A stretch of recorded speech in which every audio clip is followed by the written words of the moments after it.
Hello friends, welcome to Naughty Knitters. It's me Ansha. ഇന്നൊരു hamper making detailed video ആണ്. എപ്പോഴും ഷോർട്സിൽ നിങ്ങൾ കുറച്ചായിട്ട് ഹാമ്പർ മേക്കിംഗ് കാണാറുണ്ടാവും. മേക്കിംഗ് അല്ല, ജസ്റ്റ് അറേഞ്ച്മെൻറ്റ് കാണാറുണ്ടാവും. അപ്പോൾ ഇന്ന് ഞാൻ വിചാരിച്ചു ഒന്ന് ഡീറ്റെയിൽഡ് ആയിട്ട് നിങ്ങൾക്ക് കാണിച്ചു തരാമെന്ന്. അപ്പോൾ ആദ്യം തന്നെ എനിക്ക് കുറച്ച് അൺബോക്സിങ് ഉണ്ടായിരുന്നു.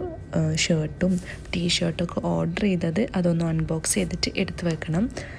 പൊതുവേ മിക്കവാറും ഞാൻ മാക്സെന്നോ അല്ലെങ്കിൽ സ്പ്ലാഷ് ഇങ്ങനത്തെ ബ്രാൻഡൊക്കെയാണ് വാങ്ങിക്കാറുള്ളത്. ഇതിലൊക്കെ മിക്കപ്പോഴും നല്ല ഓഫേഴ്സും കാര്യങ്ങളും ഉണ്ടാവും. അപ്പോൾ നമ്മൾ കസ്റ്റമേഴ്സിനായാലും നല്ല ബഡ്ജറ്റ് ഫ്രണ്ട്ലി ആയിട്ട് നല്ല ഷർട്ടും കാര്യങ്ങളും കിട്ടും. അപ്പോൾ അതുകൊണ്ടാണ് ഞാൻ ഓൺലൈന് പ്രിഫർ ചെയ്യുന്നത്. പിന്നെ അവർക്ക് തന്നെ നോക്കിയിട്ട് അവരുടെ ഇഷ്ടത്തിന് സെലക്ട് ചെയ്യാമല്ലോ. അപ്പോൾ ഓരോ ഓർഡർ കിട്ടുമ്പോഴും ഞാനിങ്ങനെ എൻ്റെ ബിസിനസ് ഡയറിയിൽ എല്ലാ ഡീറ്റെയിൽസും എഴുതി വെക്കും. അഡ്രസ്സ്, പിന്നെ ഓർഡർ എമൗണ്ട്, പിന്നെ ഓർഡറിന് എന്തൊക്കെയാണ് ആവശ്യമുള്ള സാധനങ്ങൾ അതൊക്കെ എഴുതി വെക്കും. അപ്പോൾ ഈ ഒരു ഓർഡർ വന്നിട്ട് ഗിഫ്റ്റ് ബോക്സിലാണ് പാക്കിങ്. ഇതിലോട്ടേക്ക് 2 ഷർട്ട് ഉണ്ട്. അപ്പോൾ നമുക്ക് 2 ഷർട്ട് ഇതാ ഞാൻ ഓൾറെഡി എടുത്ത് വെച്ചിട്ടുണ്ട്. പിന്നെ ഗിഫ്റ്റ് ബോക്സ് ഒന്ന് സെറ്റ് ചെയ്തെടുക്കണം. ബോക്സിൻ്റെ മുകളിലായിട്ട് ഞാനൊരു വിനൈൽ സ്റ്റിക്കർ ഒട്ടിച്ചു കൊടുക്കാമെന്ന് വിചാരിച്ചു.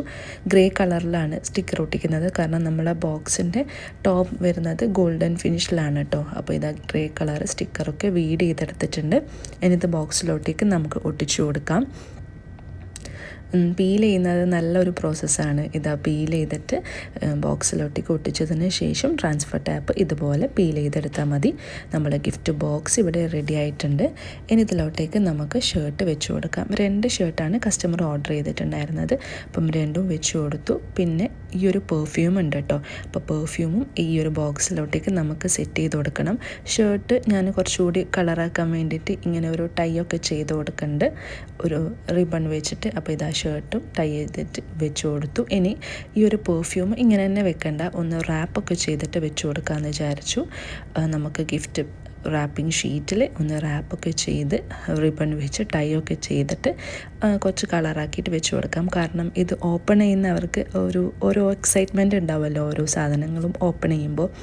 അപ്പോൾ ഇതുപോലെ ഗിഫ്റ്റ് റാപ്പൊക്കെ ചെയ്തിട്ട് വെച്ച് കൊടുക്കുന്നുണ്ട്. ഇനി ബാക്കി വരുന്ന കുറച്ച് സ്പേസിലോട്ടേക്ക് ഞാൻ കുറച്ച് ഫ്ലവേഴ്സൊക്കെ വെച്ചിട്ട് ഡെക്കറേറ്റ് ചെയ്യാമെന്നാണ് വിചാരിച്ചത്. നമ്മളെ സെൻറ്റർ റോസ് ഉണ്ടല്ലോ, അത് വെച്ചിട്ട് നമുക്ക് ഡെക്കറേറ്റ് ചെയ്ത് കൊടുക്കാം. ഈ ഒരു ഹാമ്പറിൽ ഇൻക്ലൂഡ് ആയിട്ടുള്ളത് ഈ ഒരു ഗിഫ്റ്റ് ബോക്സും പിന്നെ ഒരു കസ്റ്റമൈസ്ഡ് കേക്ക് ഉണ്ട്. അതാണ് നിങ്ങൾ കാണുന്നത്. ഓൾറെഡി സെറ്റ് ചെയ്ത് വെച്ചതാണ്. കസ്റ്റമൈസ്ഡ് കേക്ക് ഞാനല്ല കേട്ടോ മേക്ക് ചെയ്യുന്നത്. അത് ഇവിടെ അടുത്തുള്ള ഒരു ഹോം ബേക്കറിനോട് അങ്ങനെ കോണ്ടാക്ട് ചെയ്തിട്ട് അങ്ങനെ ബേക്ക് ചെയ്തിട്ട് എടുത്തിട്ടുള്ളതാണ്. ഇത് വരുന്നത് ബ്ലാക്ക് ഫോറസ്റ്റ് ആണ് തീം. ഈ ഒരു മോഡൽ കസ്റ്റമർ അയച്ചെന്നായിരുന്നു. അതുപോലെ ഇതാ കസ്റ്റമൈസ്ഡ് കേക്ക് ചെയ്തെടുത്തിട്ടുണ്ട് ബ്ലാക്ക് ഫോറസ്റ്റ് ഫ്ലേവറിൽ. അപ്പോൾ നമ്മൾ ഗിഫ്റ്റ് ബോക്സിൽ എല്ലാ സംഗതികളും വെച്ചു. പിന്നെ സിമ്പിൾ കാർഡിൽ വിഷസൊക്കെ ആഡ് ചെയ്ത് വെച്ചു. ബോക്സ് ഇതാ സെറ്റ് ചെയ്തിട്ട് ഒരു ഭാഗത്തേക്ക് മാറ്റി വെച്ചിട്ടുണ്ട്. ഇനി നമ്മൾക്ക് ഇതിലോട്ടേക്ക് ഒരു ഫ്ലവർ ബൊക്കെയാണ്, ആർട്ടിഫിഷ്യൽ ഫ്ലവറിൻ്റെ ബൊക്കെയാണ് സെറ്റ് ചെയ്തെടുക്കേണ്ടത്. അപ്പോൾ ഞാൻ റെഡും വൈറ്റും തീമിൽ സെറ്റ് ചെയ്യാമെന്ന് വിചാരിച്ചു. കാരണം നമ്മൾ കേക്കും കാര്യങ്ങളൊക്കെ റെഡ് വൈറ്റ് തീമിലാണല്ലോ. അപ്പോൾ റെഡ് വൈറ്റ് തീമിൻ്റെ 2 ഫ്ലവേഴ്സ് എടുത്തിട്ടുണ്ട്.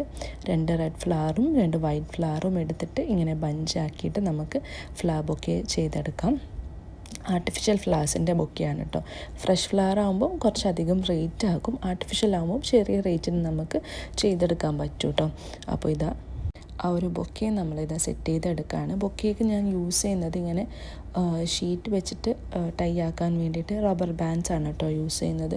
അതാകുമ്പം കുറച്ച് ടൈറ്റിൽ നിന്നോളും. നമ്മൾ സെലോ ടേപ്പ് ആകുമ്പം കുറച്ച് കഴിഞ്ഞ് ഇളക്കി പോരും. ആദ്യമൊക്കെ ഞാൻ സെലോ ടേപ്പായിരുന്നു യൂസ് ചെയ്യാറുണ്ടായിരുന്നത്. പിന്നെ ഞാൻ റബ്ബർ ബാൻഡിലോട്ടേക്ക് മാറി. അതാകുമ്പം നല്ല ലോങ് ലാസ്റ്റിംഗ് ആണ്. ബൊക്കെ നല്ല ഇളകാതെ കുറേ കാലം നിൽക്കും കേട്ടോ. അപ്പോൾ റബ്ബർ ബാൻഡ് ഇട്ടിട്ട് ടൈറ്റ് ചെയ്തതിന് ശേഷം ലാസ്റ്റ് നമ്മളൊന്ന് റിബൺ വെച്ചിട്ട് ടൈ ചെയ്തിട്ട് ഡെക്കറേറ്റ് ചെയ്തെടുക്കുകയാണ് ചെയ്യാറ് ബൊക്കെ. എല്ലാ ബൊക്കെയും ചോക്ലേറ്റ് ബൊക്കെയും ഒക്കെ ഞാനിപ്പോൾ റബ്ബർ ബാൻഡ് വെച്ചിട്ടാണ് കേട്ടോ ടൈ ചെയ്യുന്നത്. റബ്ബർ ബാൻഡ് ഇതുപോലെ നമുക്ക് ഒരു ചെറിയ സ്മോൾ ബോക്സിൽ വാങ്ങിക്കാൻ കിട്ടും. ആകെ 3 dirhams ആണുള്ളൂ. ഒരു 100-200 എങ്ങാനും പീസ് ഉണ്ട് കേട്ടോ ഇതിൽ. നമുക്ക് ഇതുപോലെ ഓരോന്നായിട്ട് വെച്ചിട്ട് സെറ്റ് ചെയ്തെടുക്കാം. അവസാനം ഇതുപോലെ ടൈ വെച്ചിട്ട് സെറ്റ് ചെയ്തിട്ട് നമുക്ക് ഡെക്കറേറ്റ് ചെയ്തെടുക്കാം. അപ്പോൾ നമ്മൾ ബൊക്കെ ഇവിടെ റെഡി ആയിട്ടുണ്ട്. ഇനി നമുക്ക് കേക്ക് ഒന്ന് ബോക്സിലോട്ടേക്ക് സെറ്റ് ചെയ്തെടുക്കണം. ഇതാണ് നമ്മൾ കേക്ക് വന്നിട്ട് നല്ല ഫിനിഷിൽ നല്ല രീതിയിൽ ചെയ്തെടുത്തിട്ടുണ്ട്. അപ്പോൾ ഇതുപോലെ കസ്റ്റമൈസ്ഡ് കേക്ക് നിങ്ങൾക്കും ഏത് ഫ്ലേവറിൽ വേണം, ഏത് ഡിസൈനിൽ വേണം എന്നൊക്കെ പറഞ്ഞാൽ അതുപോലെ ചെയ്തു തരും കേട്ടോ. അപ്പോൾ ഇതാണ് ബോക്സ് വന്നിട്ട്. ബോക്സിൽ ജസ്റ്റ് ഇങ്ങനെ പീൽ ചെയ്യാനുണ്ട് ഒരു പ്ലാസ്റ്റിക് കവർ. ആ പീൽ ചെയ്ത് കഴിഞ്ഞാൽ നമുക്ക് നല്ല ക്ലിയർ ബോക്സ് ആയിട്ട് കിട്ടും. അപ്പോൾ അതിതാ പീൽ ചെയ്യണം. നല്ല പ്രോസസ്സാണ് കേട്ടോ ഇങ്ങനെ പീൽ ചെയ്യുന്നത്. എനിക്ക് ഇഷ്ടപ്പെട്ട പ്രോസസ്സാണ്. അപ്പോൾ അത് കഴിഞ്ഞിട്ട് നമുക്കിതാ ബോക്സിലോട്ടേക്ക് കേക്ക് വെച്ച് കൊടുക്കണം. അപ്പോൾ കേക്ക് വെക്കുമ്പോൾ ശ്രദ്ധിക്കുക, ഒരു ഡബിൾ സൈഡ് ടാപ്പ് വെച്ച് കേക്ക് ഒട്ടിച്ച് കൊടുക്കുകയാണെങ്കിൽ കേക്ക് എങ്ങും അനങ്ങത്തില്ല, അവിടെ തന്നെ നിന്നോളും. അപ്പോൾ ഇതാ ബോക്സിൽ കേക്കും സെറ്റ് ചെയ്തു. പിന്നെ ഞാൻ വിചാരിച്ചു ഒരു ബലൂൺ വെച്ചിട്ട് ഇതിനെ ഒന്ന് ഡെക്കറേറ്റ് ചെയ്തെടുക്കാം. കസ്റ്റമർ പറഞ്ഞിട്ടൊന്നുമില്ല, എൻ്റെ ഒരു ഇഷ്ടത്തിന് ഒരു ബലൂൺ വെച്ചിട്ട് അതിൻ്റെ മുകളിൽ വിനൈൽ സ്റ്റിക്കറൊക്കെ ഒട്ടിച്ചിട്ട് ഞാനതൊന്ന് ഡെക്കറേറ്റ് ചെയ്തെടുക്കുകയാണ്. ഇതാണ് ബലൂണ്, നമ്മൾ റെഡ് കളർ ഫോയിൽ ബലൂണാണ്. ഇത് നമുക്കൊന്ന് എയർ ഫില്ല് ചെയ്തെടുക്കാം. സാധാരണ നോർമൽ എയറാണ് ഫില്ല് ചെയ്യുന്നത്, ഹൈഡ്രജൻ ഹീലിയോ ഒന്നുമല്ല. അതൊക്കെ ഫില്ല് ചെയ്യുകയാണെങ്കിൽ നമുക്കിതിങ്ങനെ അനങ്ങാതെ നിന്നോളും. പക്ഷേ എൻ്റെ കയ്യിൽ അതൊന്നും ഇല്ലാത്തതുകൊണ്ട് പിന്നെ അതിന് വേണ്ടി ഷോപ്പിൽ പോകണം. അപ്പോൾ ഇത് ഞാൻ ഫ്രീ ബി ആയിട്ട് ചെയ്ത് കൊടുക്കുന്നതല്ലേ, അതുകൊണ്ട് നോർമൽ എയർ ഫില്ല് ചെയ്യാമെന്ന് വിചാരിച്ചു. ഒന്ന് കളറാക്കാൻ വേണ്ടിയിട്ടാണ് ഈ ഒരു ബലൂൺ വെച്ച് സെറ്റ് ചെയ്യുന്നത്. നോർമൽ എയർ ഇതാ ഞാൻ ഫില്ല് ചെയ്ത് കൊടുക്കുകയാണ്. ദെൻ ഞാൻ ഇതിൻ്റെ മുകളിലായിട്ട് ഈ ടൈ ചെയ്ത റിബണിൻ്റെ മുകളിലായിട്ട് നമ്മൾ ബലൂണ് എയർ ഫില്ല് ചെയ്ത ബലൂണ് ഇതിലോട്ടേക്ക് സ്റ്റിക്ക് ചെയ്യാമെന്ന് വിചാരിച്ചു. സെല്ലോ ടേപ്പ് ഉപയോഗിച്ചിട്ട് അത് സ്റ്റിക്ക് ചെയ്തെടുക്കുകയാണ്. പിന്നെ നമുക്ക് ഈ ഒരു ബലൂണിൻ്റെ മുകളിലായിട്ട് വിനൈൽ സ്റ്റിക്കർ ഒട്ടിച്ചു കൊടുക്കാം. ഞാൻ ഹാപ്പി ബർത്ത്ഡേ എന്നുള്ള ഒരു വിനൈൽ സ്റ്റിക്കർ വീൽ എടുത്തിട്ടുണ്ട്. അപ്പോൾ അതാണ് ഞാൻ ഇതിൻ്റെ മുകളിലോട്ടേക്ക് ഒട്ടിച്ചു കൊടുക്കുന്നത്. വൈറ്റ് കളർ ഇതാ ഒട്ടിച്ചു കൊടുത്തിട്ടുണ്ട്. യെസ്, നമ്മുടെ ഗിഫ്റ്റ് ഹാമ്പേഴ്സ് ഇതാ ഇവിടെ റെഡി ആയിട്ടുണ്ട്. ഒരു ഷർട്ട് ബോക്സ് ഉണ്ട്, അതിൽ തന്നെ പെർഫ്യൂമും വെച്ചു. പിന്നെ നമ്മൾ കേക്ക് ബോക്സ് ഉണ്ട്, പിന്നെ ബൊക്കെയുണ്ട്, ആർട്ടിഫിഷ്യൽ ഫ്ലവറിൻ്റെ ബൊക്കെയും ചെയ്തെടുത്തിട്ടുണ്ട്. അപ്പം ഫോട്ടോസും വീഡിയോസും ഒക്കെ എടുത്തു കഴിഞ്ഞിട്ടുണ്ട്. ഈ ഒരു ചെറിയ വീഡിയോ നിങ്ങൾക്ക് എല്ലാവർക്കും ഇഷ്ടപ്പെട്ടെന്ന് വിചാരിക്കുന്നു. ഇതാണ് കേട്ടോ അവർക്ക് പോയിട്ട് ഡെലിവറി ചെയ്തിട്ടുള്ള അവരുടെ റിയാക്ഷൻ വീഡിയോ. അവരുടെ ഫേസിൽ ആ ഒരു ഹാപ്പിനെസ് ഉണ്ടോ അല്ലേ, ഇതൊക്കെയാണ് നമ്മളുടെ സന്തോഷം എന്ന് പറയുന്നത്. അപ്പോൾ ഇൻഷാ അല്ലാഹ് അടുത്തൊരു വീഡിയോ ആയിട്ട് പെട്ടെന്ന് തന്നെ വരാം. Thanks for watching. Bye bye.